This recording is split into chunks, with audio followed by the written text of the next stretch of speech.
welcome to Set the Record Podcast. I'm Malcolm Anthony. My partner in crime, Chicago's very own, Kev Hernandez. Yes, thank you. Subscribe to the podcast wherever you listen. Anchor, Google, Spotify, of course. Follow us on Instagram and Twitter at Set the Record Pod. Like the Facebook page, Set the Record Podcast. Of course, thank you, IndiePod. We love to be here. We're glad to be here. Absolutely, yes. So, I'm excited. Yeah. I'm totally excited. I just want to get right into some of the sports that we got going on right now, dude. TU, right? College football, where we're always talking about TU, OU, OSU. Of course. They're our home dogs, okay? They're our home teams, so we root for them. No doubt about it. And, well, of course, after a disappointing week last week against Ohio State, of course, we showed a little good signs in the first half and then slowly dwindled that away, losing 41-20 against Ohio State. Going to 0-3, right? Not the start TU fans really look for, but we had a home win this week. Yes. How'd you feel about it? Oh, I loved it. Yes. Because it was a close game. It was going back and forth. It was a bit of a shootout. Yeah. It was a high-scoring game. Absolutely. Tulsa pulls out 41-34. But it was crazy because Arkansas scored 2 special team touchdowns. Yeah, they had one for a punt return for 63 yards and a kick return for 93. Yeah, 93 yards. Yeah. It was amazing, dude. That's always incredible. It was really big play day. It really was. Just back and forth. But you talked about Davis Brin. You've been on him. You've been on the Brin trim since day one. Yeah.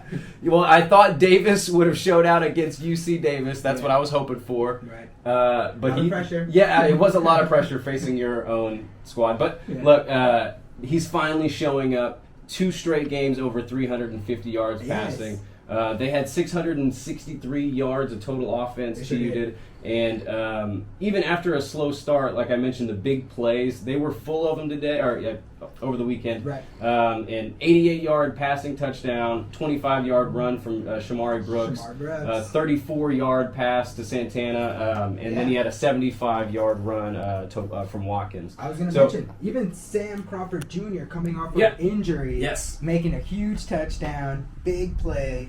I'm really happy to see this guy. I think we had 3 receivers almost have 100 yards. Yeah, we had 2 had over 100 and 1 had 99.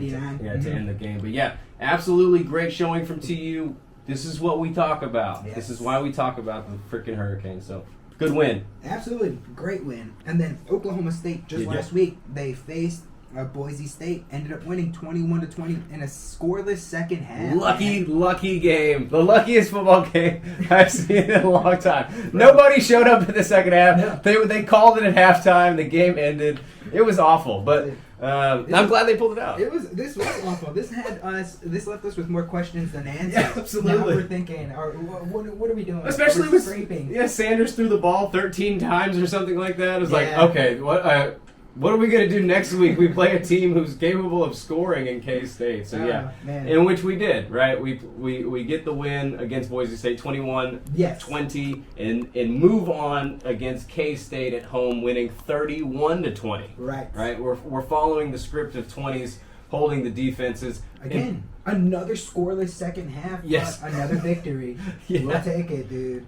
But it's another positive result. Yeah. It is kind of they're not what's the word? They're not really fun to watch. No. They're hard to watch. They're hard to watch games. These are hard victories, okay? Yes, but they're earned.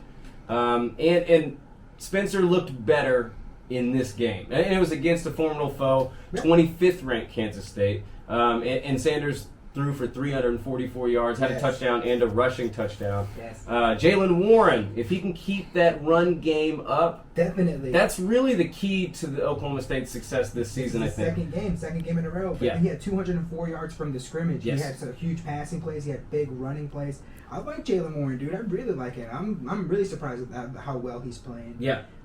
Another thing that I really enjoyed was Oklahoma State, the defense scoring touchdown. Yeah, that absolutely. Always helps. That brings a little pressure off of Spencer's. But again, I like the kick return, 99-yard kick return by K-State. Yeah, to a touchdown. We're getting the special teams involved here. Yeah, absolutely. Yeah. And it's really fun because I feel like you never see him. And then just last week or the other day, it was plenty all day long. But then we go to Oklahoma versus Nebraska. Wah, wah, wah. Come on, man. This was something, man. This was something. The Sooners had no passing game at all. It was the running back and the defense that held them, kept them in the game. Had beat Nebraska 23-16. Yeah. But again, one of these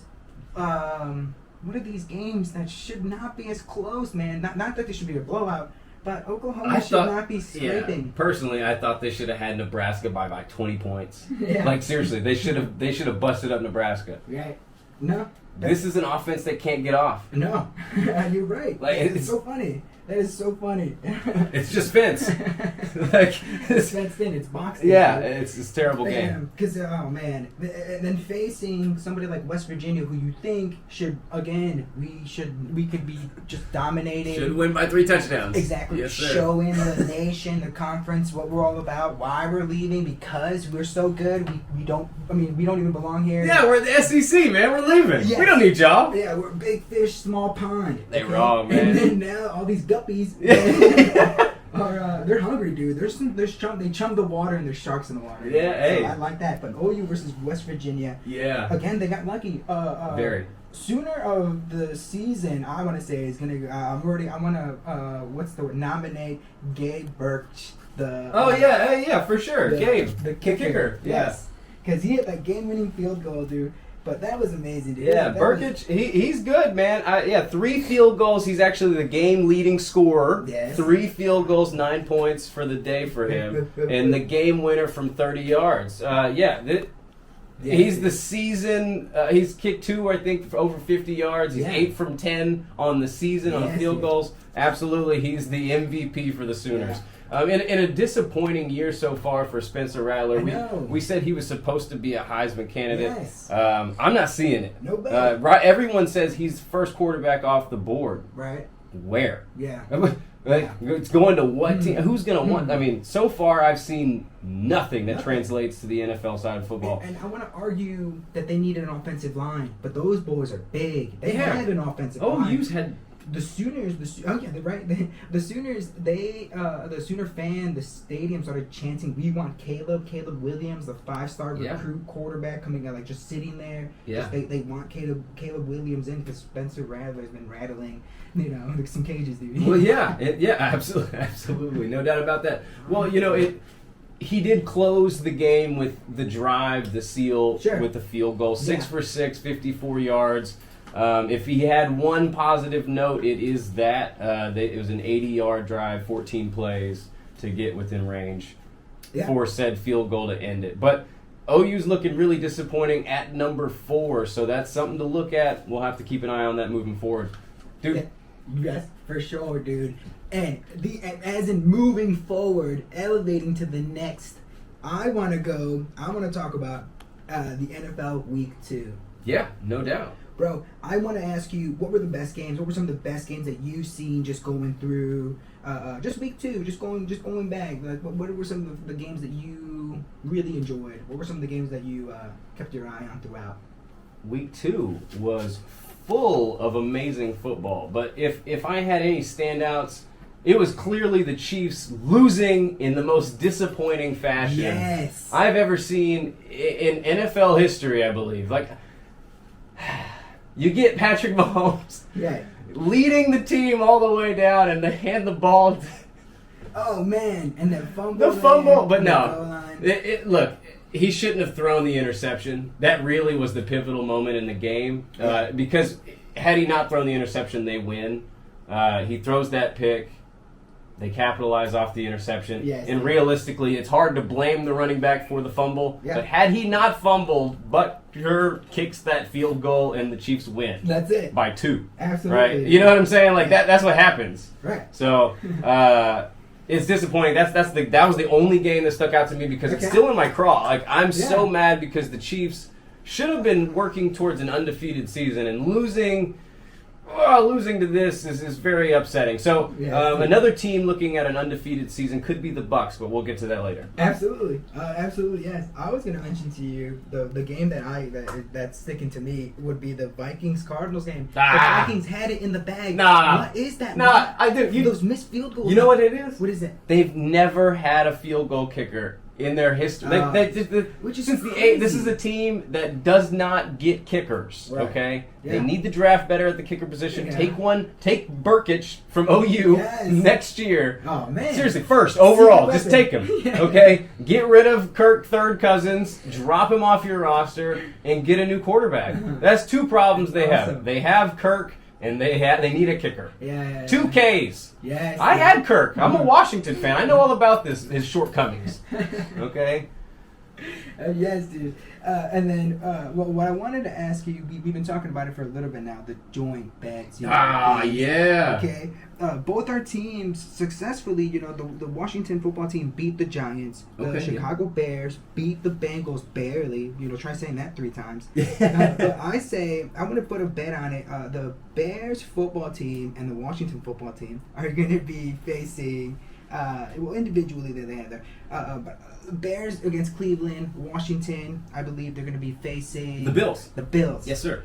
I say, after a week of both teams winning, unfortunately, dude, I think this week both of our teams lose by at least 5 points. At least 5. They're going to be close. They're going to be close. Okay, so you say the joint bet is that both of our teams lose by more than 5? By more than 5. By more than 5. Yeah. Okay. I'm going to say you're wrong. Okay, and I'm going to say the Washington football team is going to surprise some people and lose by a field goal to the Bills.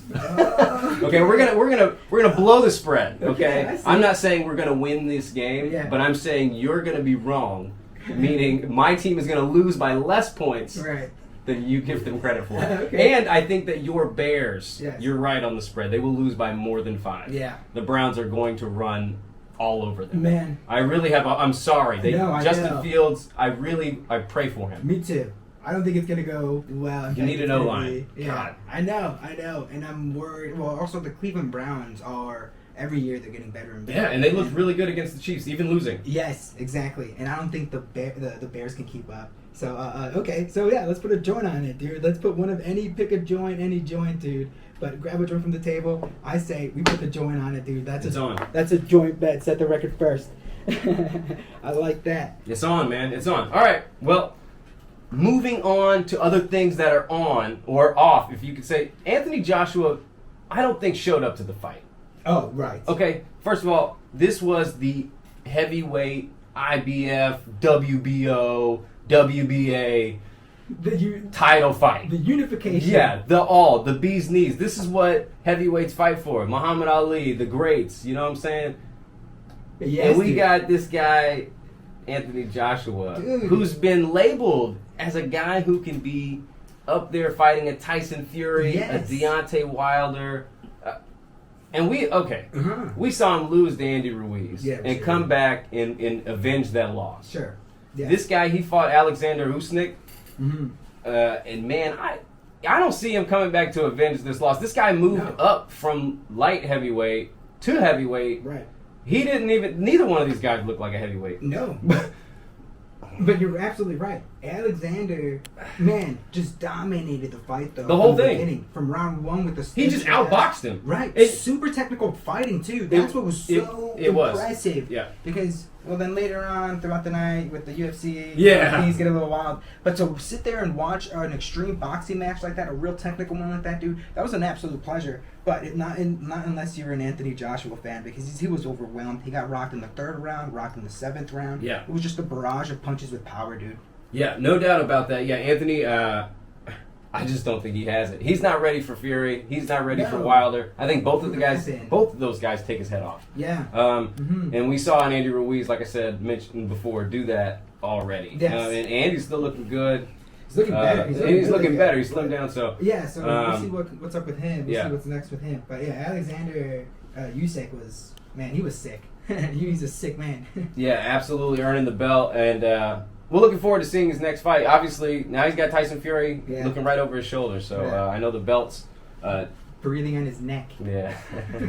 Preferably. Yeah, of course, dude. Malcolm A. Wait, brother. UFC 266. Okay, we talked a little bit about it previously, but it was finally upon us. with the prelims featuring Dan Hooker and Marlon Moraes. Knockout and knockout and knockout. Dude, to the main card. This card was absolutely crazy. Where would you like to begin, dude, please? Where would I like to begin? Yeah, well, for me, obviously, we could start with the 15-second knockout of the trainer of the Diaz brothers. Oh, shit. Okay, this guy, it was kind of the catalyst. It was the point of, oh, no, I don't think Nate's going to have it. If his trainer got knocked out in 15 seconds, it's a little foreshadowing of what is going to occur in the final moments. Yeah, how do you think your fighter's gonna do if your trainer's getting knocked out? Yeah, so he face planted. Yeah, it was pretty spectacular. That's absolutely. But really, one of the fights of the night for me was watching Jessica Andrade get back in there and do her thing. Yeah, she's really a beast. She goes in there, no problem. She's way tougher than a lot of her opponents, and really proved that in their striking. It was really fantastic to see.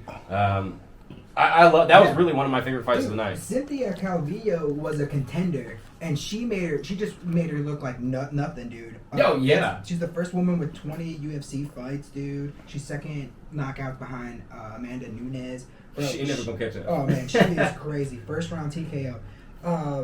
The Nick Diaz versus Robbie Lawler fight was kind of nuts, dude. Yeah, because Nick Diaz looked lethargic throughout the whole come up, the whole process. But then he looked sluggish before the fight. But then body during looked the fight, rough, man.